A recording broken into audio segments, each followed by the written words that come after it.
resilience, stories of hope across hurricane-ravaged parishes. A primetime news special edition, Christmas in the Rubble.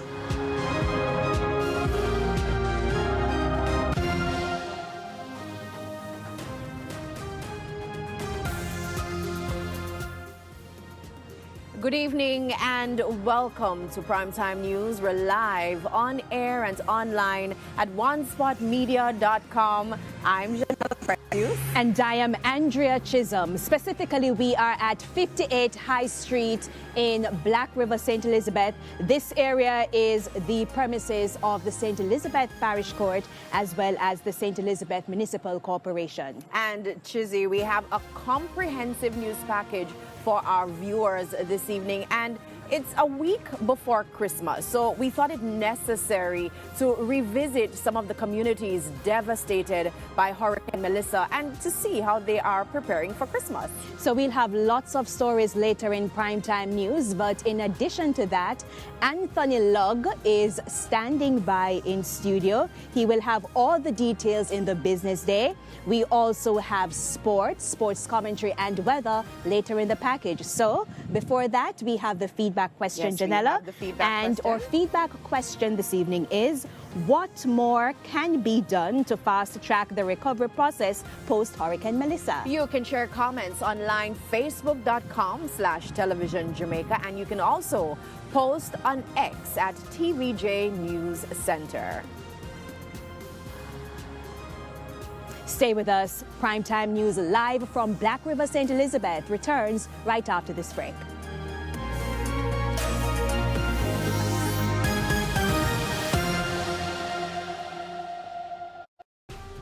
News headlines brought to you by... With as little as $20,000, you can start investing in real estate. JMMB Optimum Capital.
Welcome back to Primetime News. And a special welcome to viewers on onespotmedia.com, as well as those on TVJ International in the Cayman Islands.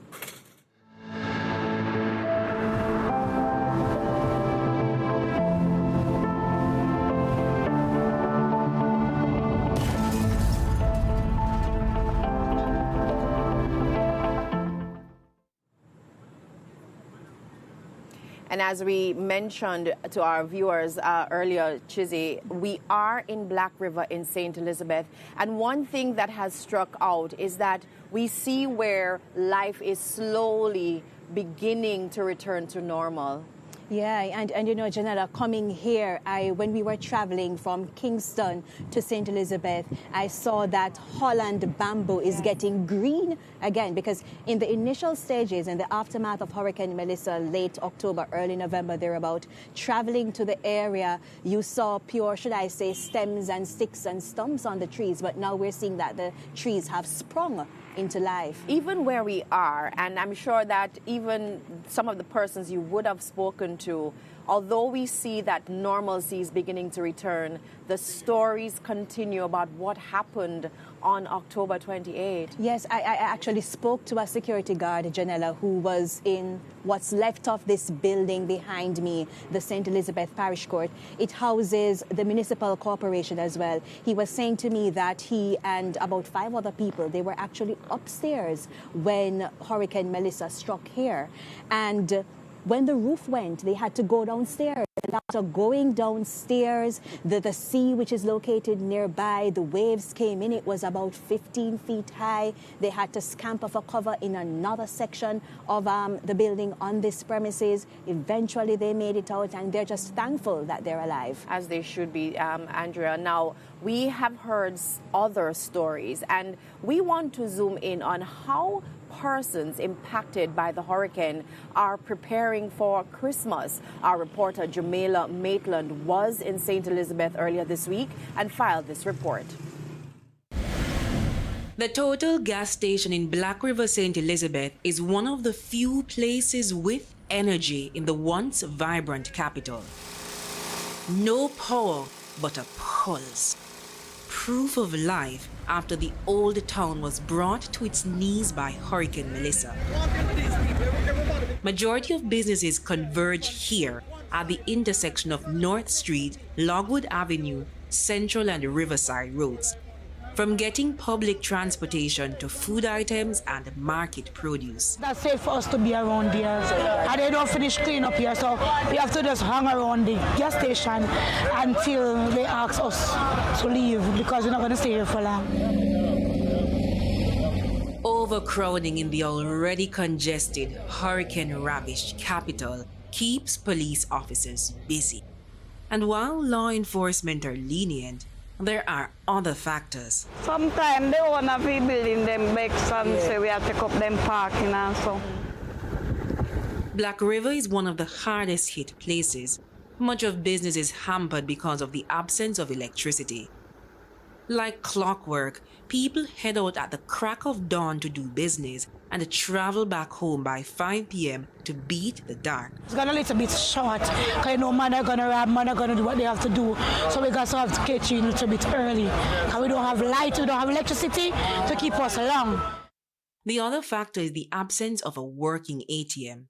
Hurricane Melissa might have been the mayhem queen, but cash is king in Black River. No ATM down here, so the kind of deal could be difficult, like for people them to come in, come get with them one right away, but we are going, little by little. Sagicor, the only financial institution operating there, was not spared either. TVJ News has been reliably informed that the ATM has been operational since Monday. The demand for cash, however, means long lines in the pelting sun, and worse, no money in the machine. So, people prefer to go to neighboring Santa Cruz where it's more convenient.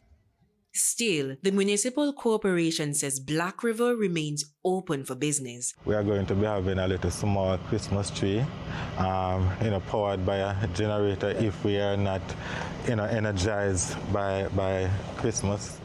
Speaking amongst the rubble from which they currently operate, CEO Errol Liebert says more activities are planned, but he declined to give details before a further meeting with the JPS. They have indicated to us that we can look out. You see, the polls are coming up, so they have given us a fine date. I think we have a meeting with them tomorrow as part of our emergency operations center there, so they may give us a little closer date as to what activity will be coming back in the parish. On High Street, home to many government offices, including the hospital, parish court, and the library, new utility poles stand at attention as if saluting their fellow fallen soldiers. Mr. Liebert stressed that work is being done. Here was total devastation. This area, you couldn't walk easily, and now we have moved some of the rubble. And throughout the town, you would have seen the infrastructure. Vehicular traffic is able to move. The Jack Myers Park in Black River, St. Elizabeth is a staple in the parish.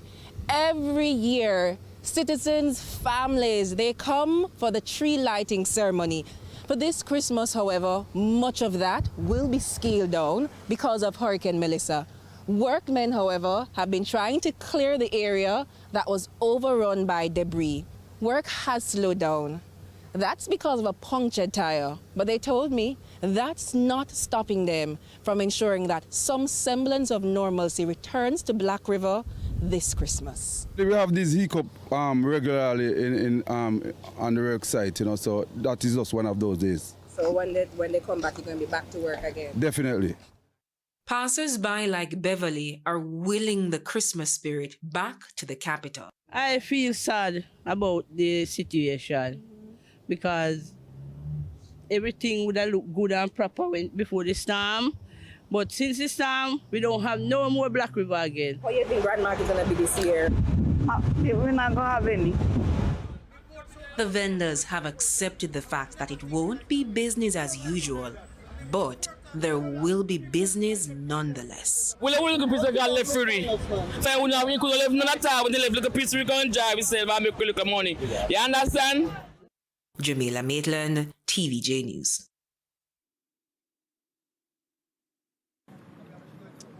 Thank you very much, Jamila. And we are now joined for the Member of Parliament for Southwest St. Elizabeth, Floyd Green. He is also the Agriculture Minister. Thank you so much, Mr. Green, for joining us here live on Primetime News in Black River. So we saw that report from Black River, and we get the sense that there is a push to reignite commerce in Black River and other parts of St. Elizabeth. First of all, tell us what is being done to speed up that. Yeah, I think our first drive was to restore access to the town. I think NAA did a good job of doing the clearing so that we could move through the town. Now we're in the second phase. And the second phase is to do the extended cleaning of the town, to remove the debris field from all over. The UDC has been tasked to do that. That helps to restore commercial activity. We've seen a number of our private sector partners get up and running. Companies like Collins Pharmacy, St. Best Pharmacy, in town, SNC open back, KFC. Those things clearly give people back their jobs and bring people back into the heart of Black River. We think that is important. The municipal corporation, as you would have seen, despite losing all of their buildings, have used their conference room to stand back up some of their services. So people who are looking to apply for permits and bring in building plans, things of that nature. So the phase that we are in now is to do that extended cleaning and to look to temporarily stand up more of those services. Thankfully, things are moving. So Sagicor Bank, which is the bank for the town, opens tomorrow. Right, they have such a temporary facility, so people will be able to do their regular banking transactions, and we're very happy for that. And we clearly work with entities to see what can be done from the government perspective to facilitate them coming back, opening up, and to get commerce moving again. You mentioned a little bit about debris when you spoke. I wanted to find out about Independence Park. Is that the official dump now? No, absolutely not. I think what was critical in the phase one was restoring access.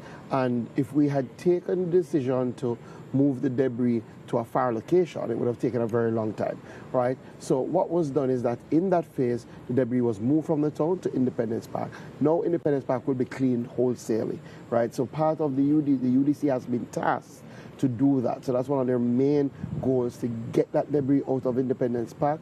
Clearly, in the rebuild of Black River, the reimagining of Black River, we will determine the look, the feel, what will happen with Independence Park, but definitely that was just a temporary location and it will be moved, and that should start by next week.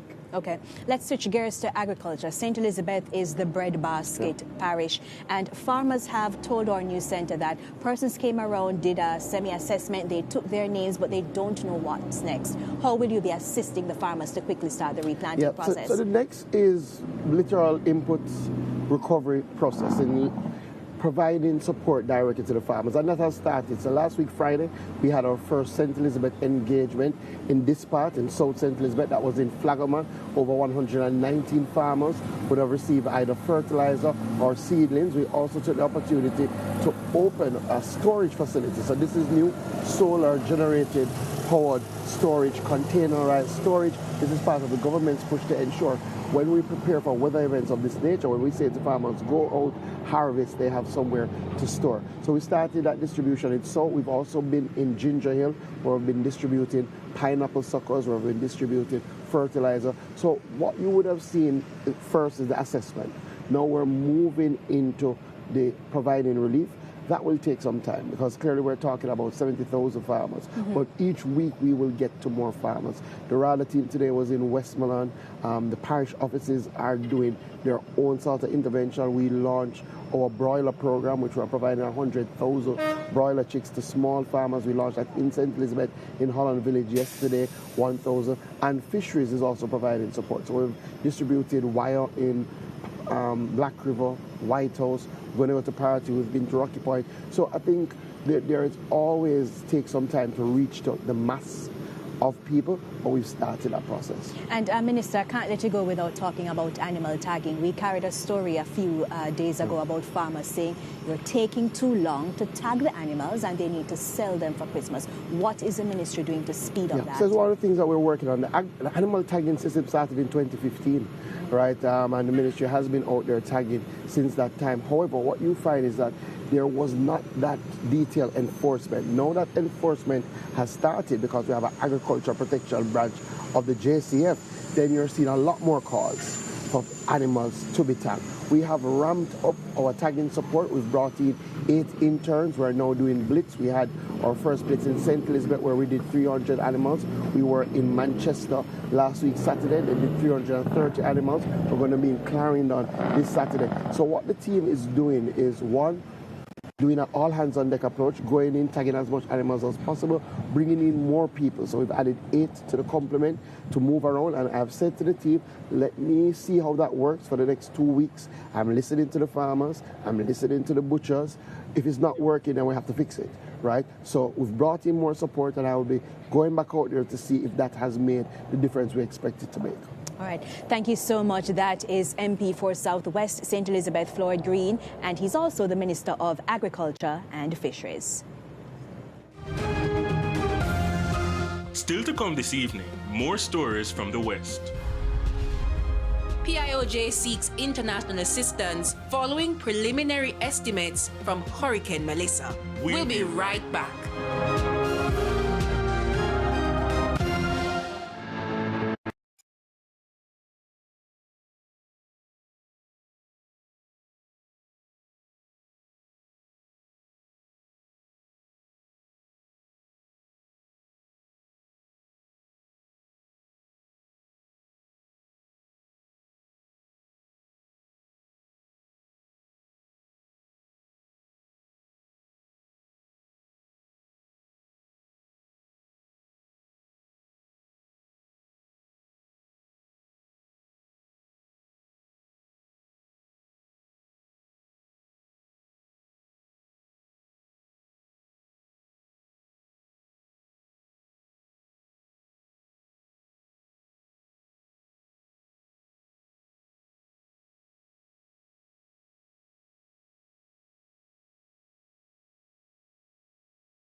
Welcome back to this special edition of Primetime News. My name is Janella Precious. We are coming to you live from Black River in St. Elizabeth. Now, earlier this week, our reporter, Romardo Lyons, was in the neighboring parish of Westmoreland, and he filed this report.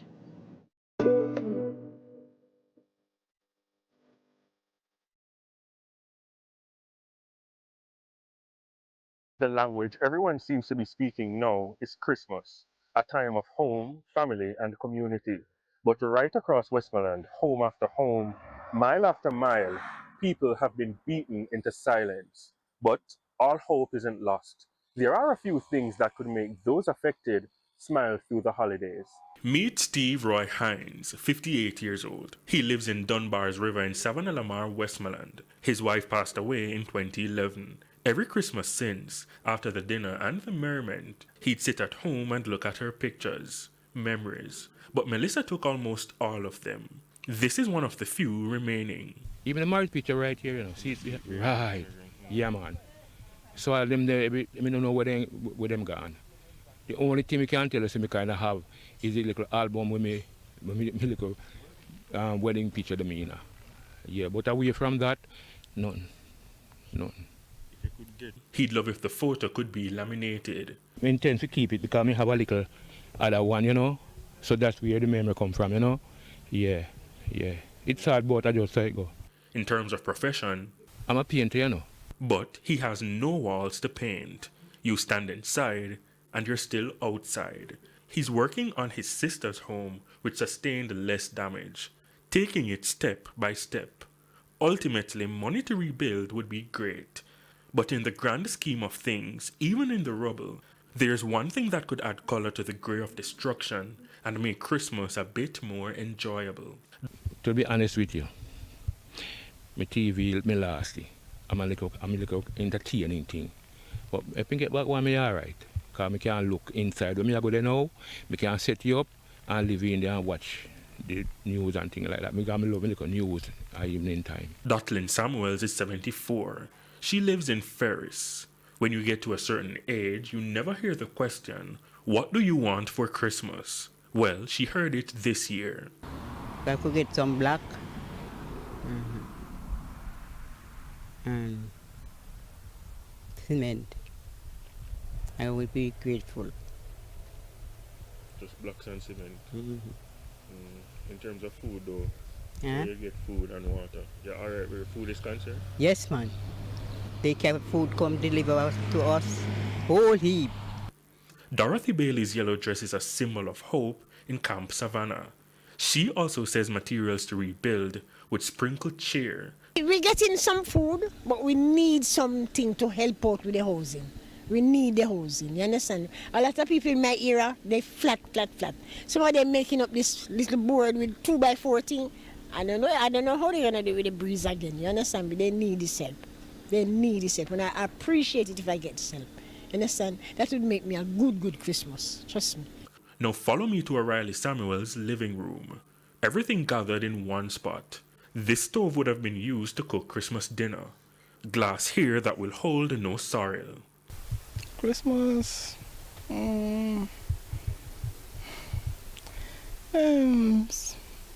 After a while, the words came. Bad Christmas right now. However, you have to just look for everything positivity. You cannot just take everything for granted. And when the clock strikes midnight, he doesn't even know where he'll be. I'm sure he is. Honestly. To be honest, right now, I stay here. So where is he? We're in the same, and in the washroom there. This is the washroom, but only one thing could wash away the struggles this Christmas. Most ideal gift right now, you could say a house. You see, right here, no house. Even as he's in dire need of help, he sends a message to people in similar situations. Those feeling hopeless, those overburdened, those on the brink of giving up. I don't really put all of this on your mind because try to remain positive. There's a God above all this. And after Christmas, Jamaica will kiss 2025 goodbye. But at churches like this one, where the roof is on the floor, there will be no watch night, but the night will be watching. Reporting from Westmoreland, I'm Ramar Lyons for TVJ News.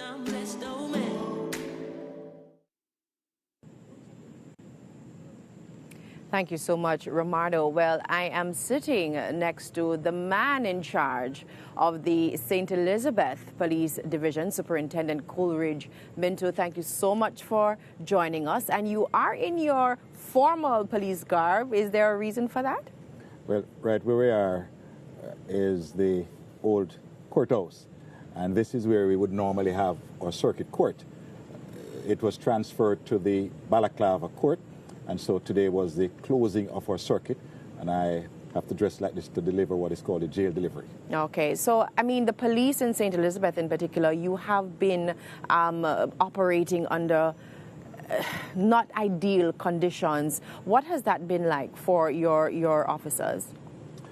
So first I want to really commend the men and women of the St. Elizabeth Division who, as you rightly mentioned, have been operating under extreme challenging situations. Many of them who have their own personal situations at home, having lost their homes and their roofs, but still show up for work. Very resilient in ensuring that, one, we never suspended the services of the police, and we continue to operate notwithstanding the lack of electricity or their own personal situation. And so we continue to maintain our operational thrust to ensure that the parish remains a safe one. We have seen major crimes trending down since January, and the intent of myself and my team is to ensure that St. Elizabeth remains a very quiet and peaceful parish. So we're not expecting the regular Christmas traditions, but certainly there are persons who are still looking forward to things like Grand Market. Is St. Elizabeth in a position to welcome persons in the parish for activities such as these? Let's just put things in context. Firstly, is that the entire parish did not suffer the same degree of damage. So whilst Black River was significantly impacted, we have places like Santa Cruz Junction and other areas which are up and running. And so there is going to be a Grand Market in Santa Cruz and in the parish. Black River may be scaled down somewhat, but I'm very happy to report that some of the businesses have started operating in recent days. Just 2 days ago, the in-town supermarket, which was the first supermarket to reopen, had a major gospel concert featuring a number of artists. And so things are happening in Black River. If you drive around, you see that the JPS has now installed a number of poles along the major corridors. And so we're anticipating that electricity will be back soon. But definitely, St. Elizabeth will have Grand Market, with some restriction in some areas, but other areas they will be up and running. And of course the police will be on duty to ensure law and order. So we have already, prior to the start of December, we would have done what is called an operations order, and we would have projected how we're going to manage our deployment across the parish. Certainly with few activities here, we know that the citizens of these communities will head to Santa Cruz or Junction, and so there's going to be an increased number of officers operating in those commercial districts. Thank you so much, Superintendent Mindu. He's the man in charge here in St. Elizabeth. Now we head on now to Hanover, where Sandy Williams visited the community of Chigwell. At first glance, this looks like a lake, still, wide, deceptively calm. From one angle, from the opposite bank, even from higher ground. But this is no body of water meant for fishing or fun. This is what remains of sections of the Old Pen and Chigwell communities still underwater, more than a month after Hurricane Melissa passed through. Old Pen Road, once the shortest and cheapest route into Chigwell, now ends in floodwater. On this side, a small boat and a kayak sit idle, waiting for passengers brave enough to cross. Flies dance along the makeshift shoreline, while the water dares anyone to challenge it. Trees stand stranded in the middle, bare branches raised as if signaling for help that never came. When our news team arrived, the boat operators were not available, so we took the long way in, longer, rougher, and a reminder of just how cut off this community has become. Inside Chigwell, the silence is loud, the streets are empty, and the air is heavy. Homes that once echoed with laughter now hold water instead. Some days the level rises, some days it falls, but it never leaves. In some houses, the flood barged in without knocking. Nothing, not even this bar, once known for housing spirits, was spared. A notice still clings to the wall, reading, "It is my intention to apply for a spirit license to sell rum, gin, brandy, and other distilled spirits." An intention now soaked, stalled, and stripped of meaning. And speaking of spirits, several graves have been swallowed by water, turning them into tiny islands. A haunting reminder that even in death there is no dry ground. On higher ground, homes bear the scars of Melissa's rage. Roofless houses are no longer the exception, they are the norm. A lone goat stands atop a water tank, surveying the destruction below, a symbol of survival in a place still waiting for relief. And here, Christmas traditions have gone silent. This is usually the season of lights and laughter, but in Chigwell, decorations are nowhere to be found. It's as if Christmas itself took a detour. Imagine coming home for Christmas and finding this. A yard transformed into a shallow lake and a house completely cut off by flood waters. Now the residents who once lived here are now staying with relatives on higher ground, looking down at what used to be their life. And in a season built on togetherness, Chigwell is learning how to celebrate, separated from spaces and memories that once held their joy. Chigwell is surrounded by about 3 or 4 different communities. We have Thompsonhill, Success, Forest, and even from Old Pen, which is another adjoining area. So they would have like competition between different eras and teams. So it's always been a full event, very. And after everything is over, they always come up with a prize for the winning team. For Errol Wilson, Christmas in Chigwell was always festive, fueled by football-friendly rivalry and community pride. He's lived in the community for more than 2 decades. It's always been a pleasant place, nice place. For example, a guy named Mr. Shaw, he always have a football team and other things for kids like sports and gears and all of that. So it used to be a nice place, and people always look out for people like who bake or make some cake or something. So they always share. But Melissa has changed the game literally. The football field is now underwater. The ball going now, it's covered, it now go draw for now, and if you even draw, you go mucky, so you can't play any ball on it. And with roofs blown away and belongings destroyed, Christmas money has been redirected to survival. The people them just take this Christmas for just, I'm gonna call it now, a disaster Christmas. So nobody now really have the Christmas fund in mind right now, you know? Yes, because everybody want to get back together, you know. But even in the flood, Chigwell has found a way to float hope. Residents have turned disaster into opportunity, building rafts or bateaux and racing and so on. Here in Lucy, the Christmas rush is alive. Now, the official tree lighting ceremony is expected to take place on December 23, which will allow the town to glow a little bit brighter. But in Chigwell, the only glow will come from candles, lamps, and courage. Now, flood waters may have taken their Christmas traditions, but it hasn't taken their spirit. Reporting from Hanover, I'm Sandy Williams for TVJ News. Now, coming up in this newscast, police issue arrest warrant for the suspect in a mass shooting at Brown's University. We'll be right back.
Primetime News live from Black River, St. Elizabeth.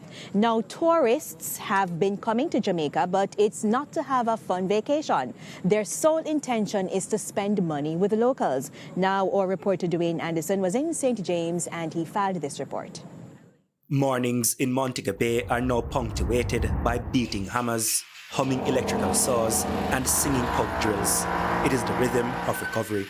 And workmen like Owen is one of the contented sound creators. This job on a damaged hotel is the first time he has worked in nearly 2 months. Well, in November, I just start back 2 days now. So I give thanks. Things go get better. And that's the situation that many hotels are in. Some simply do not have the financial resources to stay closed while they effect repairs to the damaged areas.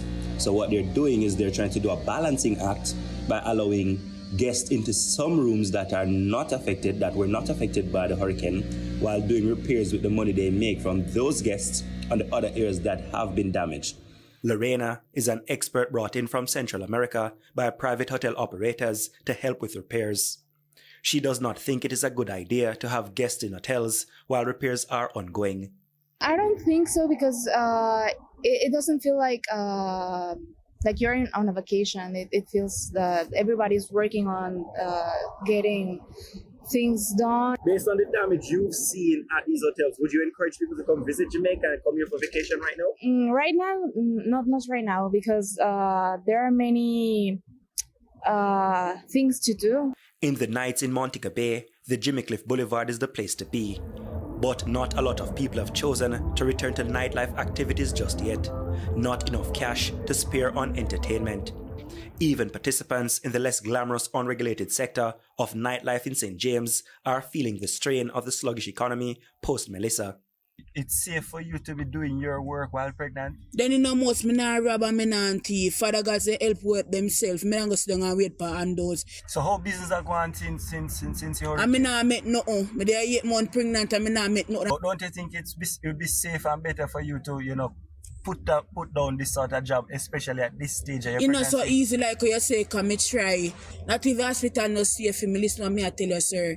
Not even hospital no safe for me. Me try to look my work and they no give me. The registered businesses, on the other hand, are pivoting. Jason Russell is the president of the Montego Bay Chamber of Commerce.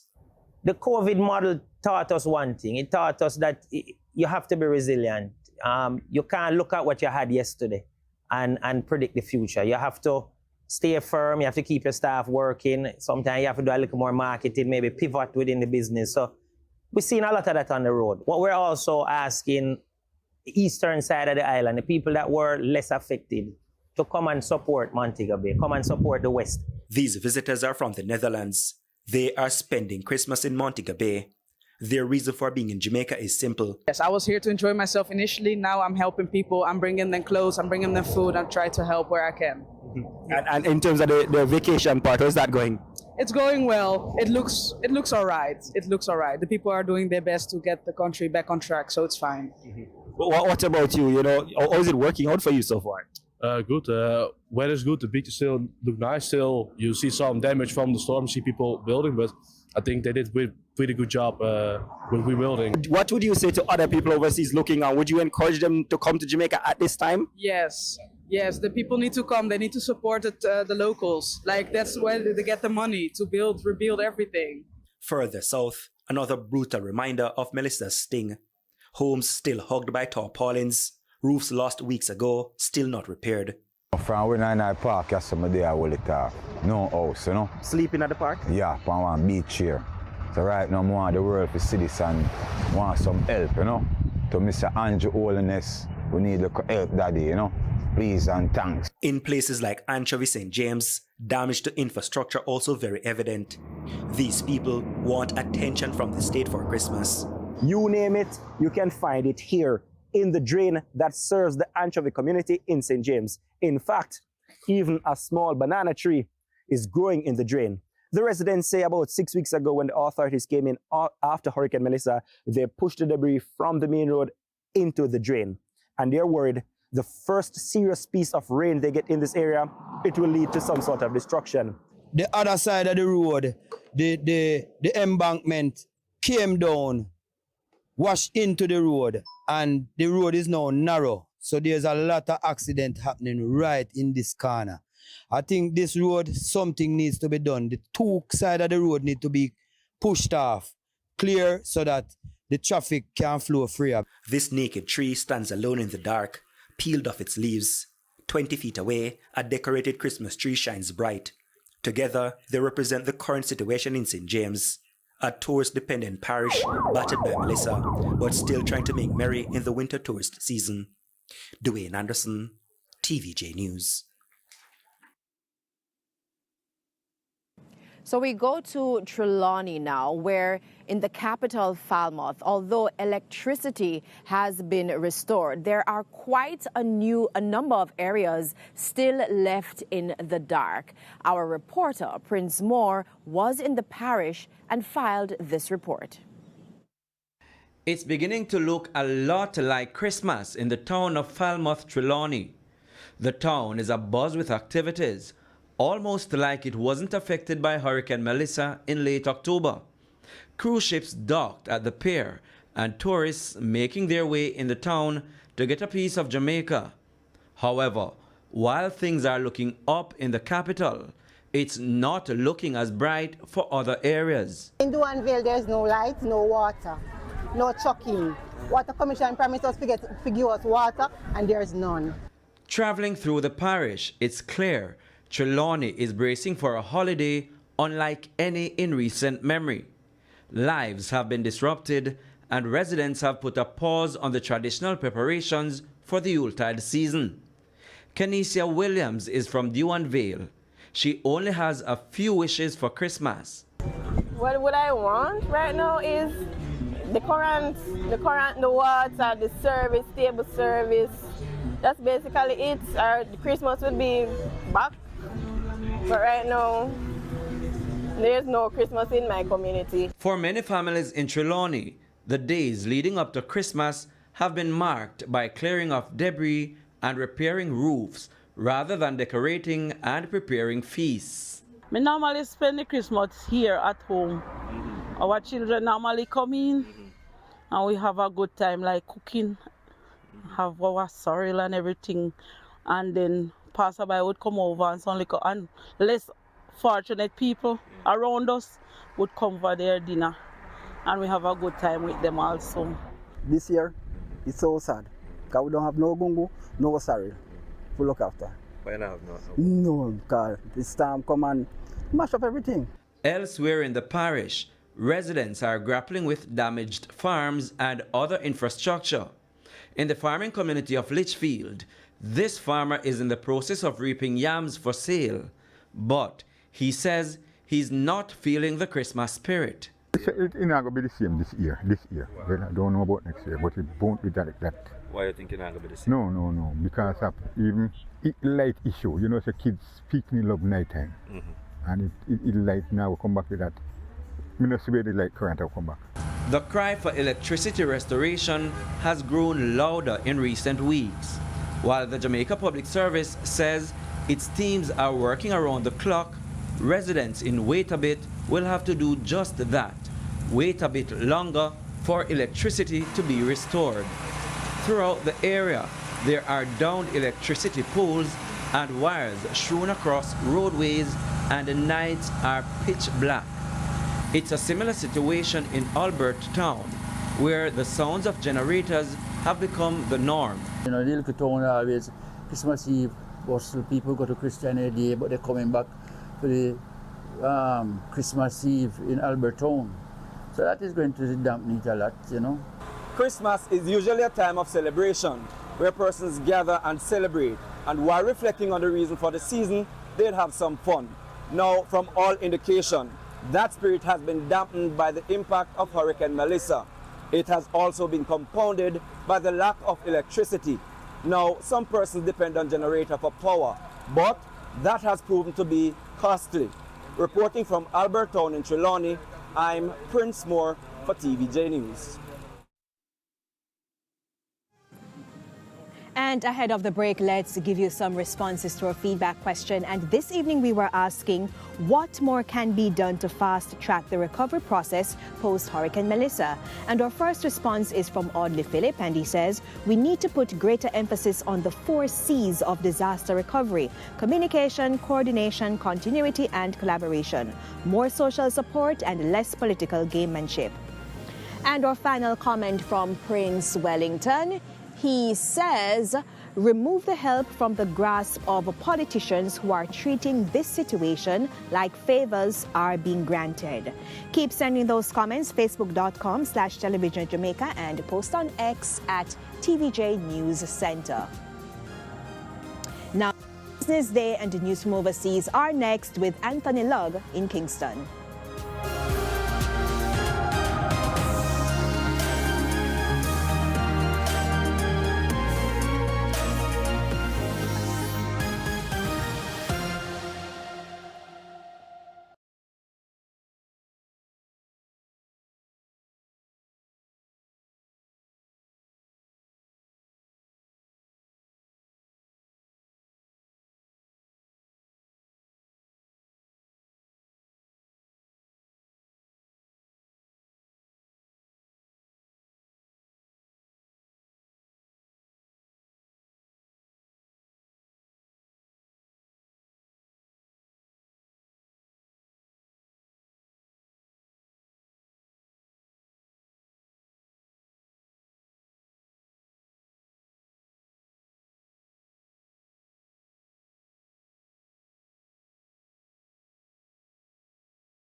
Good evening and welcome to the Business Day. I'm Anthony Lugg. The Planning Institute of Jamaica is warning that the preliminary estimate of damage caused by Melissa to the economy could increase in the coming months. Director General spoke with TVJ News following a tour in Black River today. $8.8 billion. That's the preliminary estimate of damage caused by Hurricane Melissa. However, that figure could change come early next year As Director General of the Planning Institute of Jamaica, Wayne Henry, says the scale and complexity of the destruction from the Category 5 storm are significant. He explains that this has prompted the Institute to seek international assistance to properly assess the full impact. So we got support from our UN partners, again, international partners. We have a tremendous team on the ground in Jamaica, over 30 agencies, experts trained, led by the PIOJ, trained to do this damage assessment in what we call the damage and loss methodology, and also post-disaster needs methodology, needs assessment. So we've been employing those tools, but because of the magnitude, we've had to bring in and incorporate support from outside. So I have a team of about 30 experts who came also and came through these same areas and interviewed people, did a lot of footage on the ground, interviews, etc. So we hope to have that early in the year just to give a full sense of what that is, and that will inform more intense recovery planning. Beyond the numbers, Mr. Henry says the disaster has highlighted critical lessons for Jamaica's development strategy. But in sharing his initial reaction when he first visited Ground Zero, he admits Jamaica is a resilient nation. A lot of the global community have been commending us, persons who have come on the ground from other shores and having experience in disasters, saying how Jamaica, our response, our preparedness, in just high marks. And yet we know that we could do better. Yes, we've done well, but we can do better. The findings from the damage assessment will play a key role in shaping government spending priorities and future investment decisions. For now, businesses and policymakers alike are being urged to brace for the economic impact while preparing for recovery that could stretch into the next few years. Hal Shane Burke, TVJ News. To some news on the stock market now. The JSE index declined by 856 points, while the junior market index advanced by 22 points. The winners were led by Kentire Holdings, Mayberry Group, General Accident Insurance Company, A.S. Bryden & Sons Holdings, and Kingston Properties. The losers were led by Medical Disposables and Supplies, Cygnus Credit Investments 8% preference shares, 138 Student Living Jamaica, Lasca Manufacturing, and Caribbean Flavors and Fragrances. 26 stocks traded firm. Foreign exchange trading ended today with banks and Cambio selling the US dollar for an average $160.59. The Canadian dollar is being sold for $115.94. The pound is going for $216.42, while the euro is selling for an average $188.64. And that's the Business Day. News from overseas right after this break. The Business Day on Mondays brought to you by Sagicor.